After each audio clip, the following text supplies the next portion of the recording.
Good evening.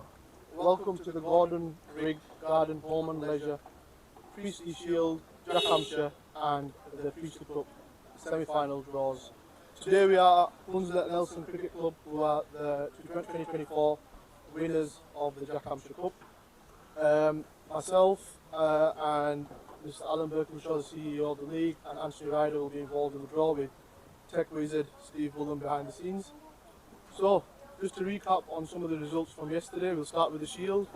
Had some good cricket yesterday, as I said, and nice to see with some sunny weather, good crowds out watching the games as well. Yeah. But in the Shield, Bradford and Bingley, young Jack Sharp, century. Yeah, very result. pleasing to see a young player doing well as they beat bowling over lane. Yeah, both sides seem to be struggling in the league, but Bradford and Bingley win and go to the semi-final of the Priestley Shield, and that's a tournament that they've never won before. They've never won it before, so it's a good lift for them. Yeah, that's and, good. And another club that's never won it before, never been in the final, is Morley. Morley. You know, a good performance from them yesterday to beat a very competitive Hanging Heaton side. Yeah, although, they're in the Division 1 this year, but still a competitive side, doing well in the league.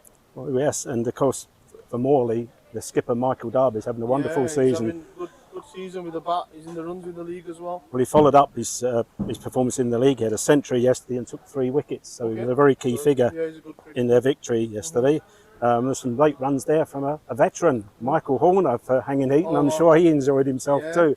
But good to see Morley getting a bit of success there. Yeah, that's good. And of course, one of the big results of yesterday was Yeadon. Yeah, Yeadon scored lots of runs. I think it was Dan Hall with the century, and I think George Barker got some as well. Yeah, they've got 190 for the first wicket, and Newfoundland top of the second team's Premier Division. Doing extremely well. I think they've only lost 1 league game so far, sat top of the table, 2 games clear, I reckon, and it's a good result for Yeadon. So, just to recap from the Priestley Shield, the 4 teams remaining for the semi-final are Jer Lane, who beat St Lawrence yesterday. Yeah, a little bit of revenge from the cup final of last year, isn't it? Good game, low scoring game. I think 132 we batted first, and they bowled well, and then our spinners bowled well as well. So I think both sides spinners bowled really well. Mushy Shah, the great addition back into the team. So yeah, good. So 4 teams that go through to the semi-final from the Shield are Jer Lane, Yeadon, Morley, and Bradford and Bingley. And moving on to the Jack Hampshire.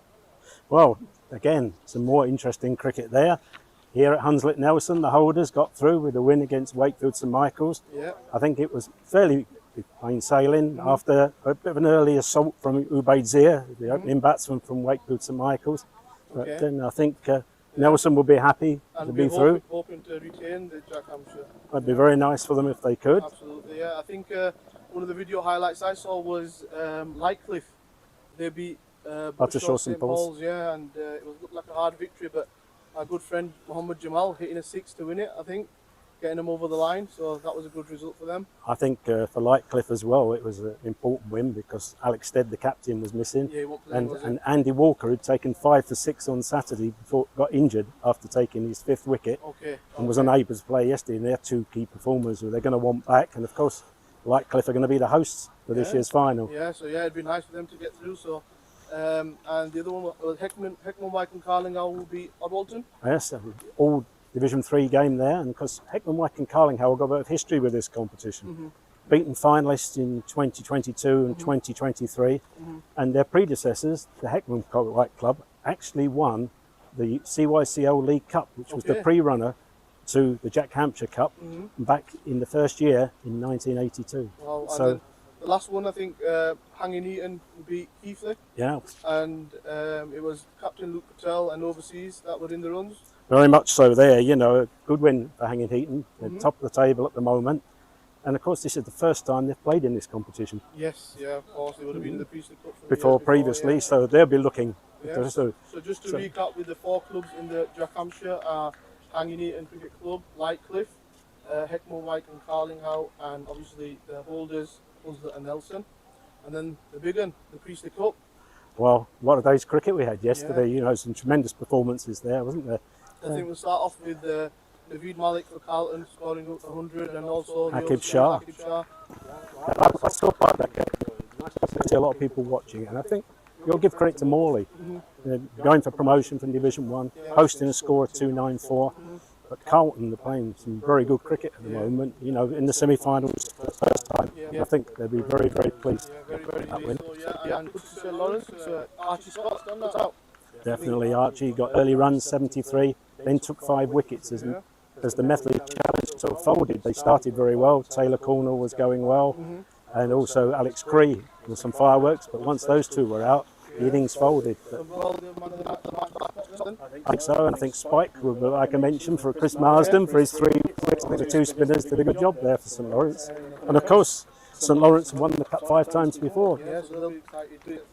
And of course, they haven't won it since 2014, so it's a long wait for them. And Newfoundland can't seem to do anything wrong. They haven't lost a game, I believe, in all formats. Is that right? That's right at the moment. Well, they've won it 3 times now, 2017, 2021, 2022.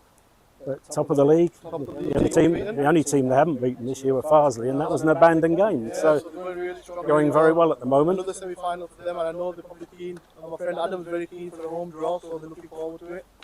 And then Jerlane got knocked out by Townville. From what I heard, a brilliant knock from Abdul Wahid, who scored a 100. I think they were a little bit under par with the bat, but a good display from Townville, who have not been doing too well in the league, but they're doing okay. I've got a funny feeling that they're dark horses. They've got enough match winners in their ranks. Very talented and side. To win the cup, they only need to win 2 more matches, and lots of teams would be worried about playing Townville. Okay, and just to recap for the Priestley Cup, the remaining 4 teams are Newfoundland Cricket Club, Pudsey St Lawrence, Townville and Carlton. So that concludes the draw. Well, the preamble. We'll move on to now the draw. Alan, I'll let you get off, and we'll introduce you to Alan and Anthony. We will start with the Priestley Shield. Just to remind you all, the ball numbers of the Priestley Shield are: number 1 is Jerlane, number 2 is Morley, number 3 is Bradford and Bingley, and number 4 is Yeadon. So Alan will be drawing the home team, and Anthony will be drawing the away team. So we'll get cracking.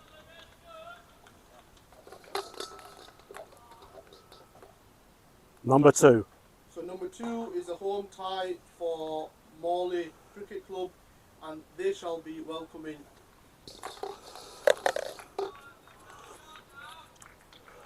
Number 3.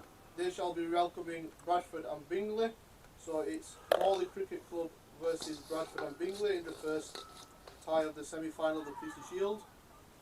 And number 4. Number 4 is Yeadon, and they shall be welcoming, I believe, number 1. I'm hoping it's Jerlane. Number 1. Jerlane. So just to recap the draw, Morley will welcome Bradford and Bingley, and Yeadon will welcome Jerlane. That's the Priestley Shield. Now we shall move on to the Jack Hampshire.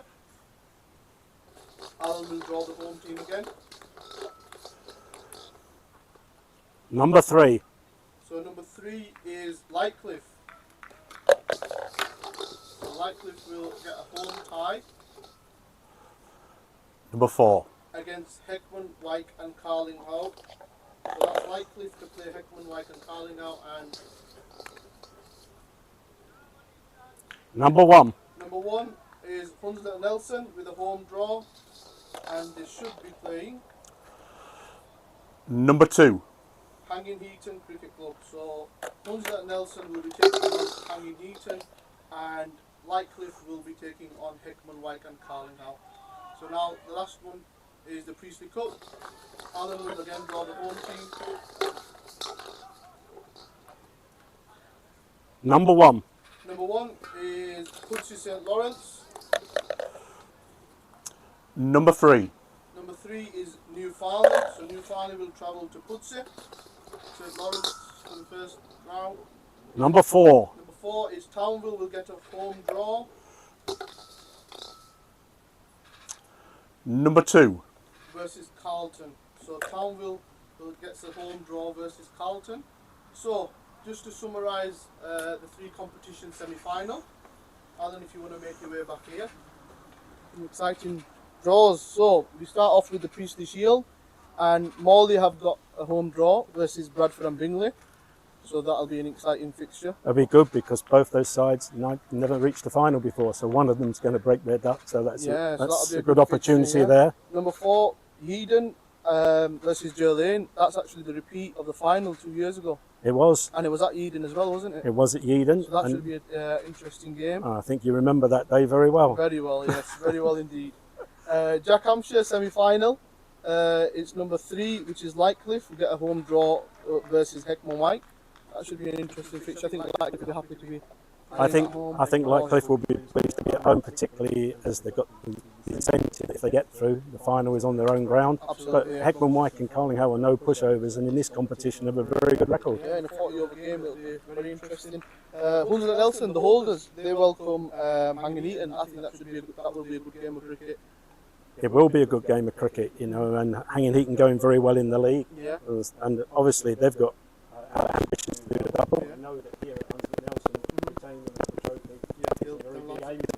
And now the big one is the Priestley Cup. I think Pussy St Lawrence versus Newfoundland is an exciting one. Well, especially as they're playing in the league this Saturday. And the Pussy St Lawrence have been going really well in the league. Well, they have. They seem to have picked their form up in recent weeks. And I think there'll be a very big crowd for that one. Yeah, absolutely. And the last one is Townville will take Carlton.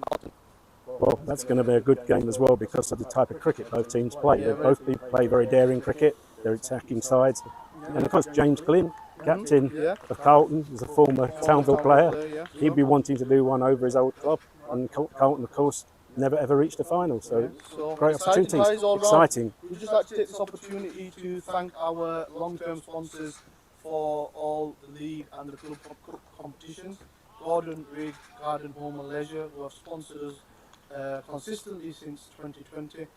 We thank them for all their support, and we look forward to seeing these games go ahead. And thank you very much for your time, and thanks for your patience. Thank you.